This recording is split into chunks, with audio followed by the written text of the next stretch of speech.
তাড়াতাড়ি করে কমেন্ট করে জানাও তো। এই প্রচন্ড গরমে তোমরা কি কি ঠান্ডা বানিয়ে বানিয়ে খাচ্ছ? আমরা তো প্রায় প্রতিদিনই এটা সেটা বানাচ্ছি আর খাচ্ছি। তেমনই আজকে বানাচ্ছি ঠান্ডা ঠান্ডা দই লস্যি। এটা আমার খেতে ভীষণ ভীষণ ভীষণ ভালো লাগে। তোমাদের কার কেমন লাগে সেটাও কমেন্ট করে জানাতে ভুলো না কিন্তু। আর তোমাদের মাথায় কোনো আইডিয়া থেকে থাকলে কমেন্ট করে জানাতে কিন্তু ভুলবে না, তাহলে সেটাও আমরা নেক্সট বার ট্রাই করে দেখব। প্রত্যেকদিন তোমাদের সাথে এত সুন্দর সুন্দর জিনিস শেয়ার করছি, তাও তোমরা আমার চ্যানেলটাকে সাবস্ক্রাইবও করছো না, না আমার ভিডিও দেখছো।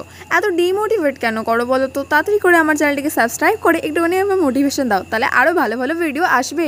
আর এদিকে দেখো দই লস্যি তো পুরো রেডি। এখন গ্লাসের মধ্যে ঢেলে কতক্ষণে খাবো তার অপেক্ষা। আর হ্যাঁ, সবশেষে ওপর থেকে একটু জলজিরা ছেটাতে কিন্তু ভুলো না। এই জলজিরাই দই লস্যির স্বাদ অনেকটা বাড়িয়ে দেয়। তারপরে একটু গার্নিশের জন্য দিয়ে দিলাম ওপর থেকে গোলাপের পাপড়ি। তবে এই পাপড়িগুলো আবার খেয়ে নেও না যেন, এটা তো জাস্ট দেখতে সুন্দর লাগার জন্য, খাওয়ার জন্য না।